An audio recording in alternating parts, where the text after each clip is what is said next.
पिछले आधे घंटे तक बारिश चल रही थी। बारिश रुक तो गई, पर हल्की सी बूंदाबांदी अभी भी शुरू थी। पूरा शहर मानो एक बड़े से तालाब में समा गया हो। पानी ने रास्ते गायब कर दिए थे। एक आध गाड़ी छोड़ी तो रास्ते बिल्कुल सुनसान थे, जैसे कर्फ्यू लगा दिया हो। बारिश के पहले आए तेज हवा ने तो सारा माहौल झंझोड़ कर रख दिया था। रास्ते पर फुटपाथ के किनारे कई झुग्गी झोपड़ियां थी, उनके तो हाल बुरे थे। हवा अपनी तेज रफ्तार से उनके छत उड़ा ले गई थी। कई छतों के टिन उड़कर जमीन पर सो गए थे।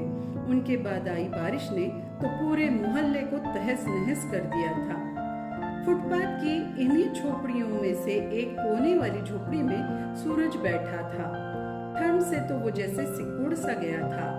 इस झोपड़े में रफ्तार भरी हवा और तेज बारिश आने से पहले एक चाय की दुकान हुआ करती थी। दादा भाऊ की चाय की दुकान, सारे मोहल्ले वाले उसे इसी नाम से जानते थे, लेकिन अब वहां दुकान का कोई नामो निशान तक नहीं रहा था। नीम के पेड़ के नीचे एक छोटे से लकड़ी के टेबल पर एक स्टोव, शक्कर, पत्ती, दूध के कुछ बर्तन और कांच के गिलास रखे थे। बस यही थी उनकी दुकान। पेड़ की एक बड़ी टहनी टूटकर टेबल पर गिरी और पूरा दुकान मिट्टी में मिल गई। शक्कर, पत्ती, दूध सूरज की आंखों के सामने बह गए। कांच के गिलास फिर कांच बन गए। दादा भाऊ पिछले कुछ दिनों से बीमार थे। तब से उनकी जगह 12 साल का सूरज ही दुकान संभालता रहा। उसका हुलिया भी मजदूरों जैसे था, एक मैला सा टी शर्ट और हाफ पैंट। उसके पैरों ने कभी चप्पल भी नहीं देखी थी। वैसे तो सूरज दादा भाऊ का कोई नहीं था। उसे भी पता नहीं कि उसके माता पिता कौन थे। बस 5 साल पहले दादा भाऊ को वह रेलवे स्टेशन पर रोते हुए मिला था।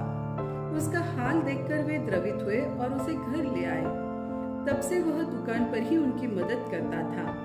रात को वही सो जाता था। दादा बहू ने ही उसका नाम सूरज रखा था। काम के बदले वो उसे 2 वक्त का खाना और महीना 20 रुपया देते थे। पैसे तो सूरज ने कभी खर्च नहीं किए। झोपड़ी में अपनी छोटी सी संदूक में वह पैसे जमा करता रहा। वे अब 400 से भी ज्यादा हो गए थे। सूरज दुकान पर तो काम करता था, लेकिन उसका मन इस काम में नहीं लगता था। रास्ते पर से बच्चों को स्कूल जाते हुआ देख उसे भी वहां जाने की इच्छा होती थी। एक बार वो दादा भाऊ से बोला, अप्पा मुझे स्कूल जाना है। वे हंस पड़े और बोले, स्कूल जाकर क्या करोगे बेटा, हम गरीबों की तो बस यही जिंदगी है। ये सुनकर सूरज बड़ा दुखी हो गया। वैसे तो वो दादा भाऊ को कुछ न कह सका, पर उसके मन में पढ़ने की इच्छा बरकरार रही। एक दिन उसे पता चला कि मोहल्ले के दूसरे छोर पर उसके जैसे बाल मजदूरों को पढ़ाने के लिए सायं पाठशाला शुरू हुई है। तो उसकी इच्छा ने फिर नया जन्म लिया। अप्पा से कहकर वो तुरंत शाम को इस पाठशाला में भर्ती हो गया। पाठशाला शाम को देरी होने की वजह से दादा भाऊ को भी कोई दिक्कत नहीं थी। किताबों की गंध सुनकर वो तो फूला न समाया। मास्टर जी जो पढ़ाते वो बड़े ध्यान से सुनता। दिन भर चाय की दुकान में काम और रात को पढ़ाई। पढ़ लिख कर कोई नौकरी करने की उसकी मनीषा थी। लेकिन आज की बारिश ने तो जैसे सूरज टूट गया था। टिन के सहारे खुद को बारिश से बचाते वो दोनों हाथों से पैरों को छाती से लगाकर बैठा था। उसके आंसू भी बारिश के साथ बह रहे थे। उसकी किताबें भी जैसे बारिश ने पढ़ ली थी, भीगकर उसके पन्ने फट गए थे। कोने में पड़ी संदूक उतनी ठीक ठाक दिख रही थी। पुराने जमाने की लोहे की वो संदूक उतनी पानी के प्रकोप से बची थी। सूरज ने रास्ते पर नजर डाली। अभी पानी बह रहा था। लोग रास्ते पर आकर हुए नुकसान का मुआयना कर रहे थे। सबका नुकसान हुआ था। वे सब ऊंची आवाज में हवा और बारिश को कोस रहे थे। औरतें और बच्चे रो रहे थे। कायनात का वो कहर सह नहीं पाए थे। पूरा मातम सा माहौल था। सूरज की नजर पेड़ पर गई। एक बड़ी सी टहनी पर कबूतरों का घोंसला हुआ करता था। दिन भर वहां कबूतरों का तांता लगा रहता था। पंख फड़फड़ाते हुए कबूतर आते और जाते रहते थे। उनके वहां होने से वातावरण बड़ा प्रसन्न रहता था। सूरज कई बार पेड़ पर आंख लगाए उनके खेल देखता रहता। कुछ कबूतरों से तो उसकी दोस्ती भी हो गई थी, लेकिन अब वो पेड़ किसी शमशान की तरह दिख रहा था। कोई घोंसला नहीं कि कोई कबूतर नहीं, बस उजड़ी हुई टहनियां और उन पर लटके कुछ पत्ते। सूरज को बड़ा दुख हुआ। उसके साथ साथ उसके दोस्तों की भी दुनिया उजड़ गई थी। उसके आंखों में फिर आंसू आ गए। लेकिन उतने में उसने देखा कि एक कबूतर पेड़ पर आ बैठा था। उसके चोंच में एक छोटा सा तिनका था। उसने बड़ी बारीकी से पेड़ का मुआयना किया।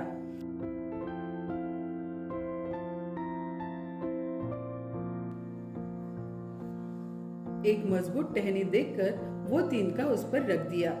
कुछ समय बाद और एक कबूतर आया। उसकी चोंच में भी एक तिनका था। उसने वो पहले तिनके पर रख दिया और उड़ गया। फिर बारी बारी से वो दोनों उड़ते रहे। कहीं से लकड़ी और घास के टुकड़े जमा करके लाने लगे। सूरज ने सायं पाठशाला में फिनिक्स पंछी की कहानी सुनी थी। ये पंछी राख से उठकर नया जन्म लेता है और आकाश की ऊंचाइयों को छूने की कोशिश करता है। उसे उन कबूतरों का रवैया भी कुछ ऐसा ही दिख रहा था। उनका काम देखकर उसके मन में आया। निराशा का पर्दा धीरे धीरे दूर होने लगा। निसर्ग के प्रकोप से अपना सारा संसार नष्ट होने पर भी ये पंछी अपनी नई दुनिया बसाने के होड़ में लग गए थे। उन्हें तो निसर्ग से कोई नाराजगी नहीं थी, बस वो अपने काम में लग गए थे। हम इंसान तो अपने नसीब को ही कोसते रहते हैं, इतने उतने से ही टूट जाते हैं। यह सोचकर सूरज के शरीर में जैसे नई ऊर्जा की लहर दौड़ पड़ी।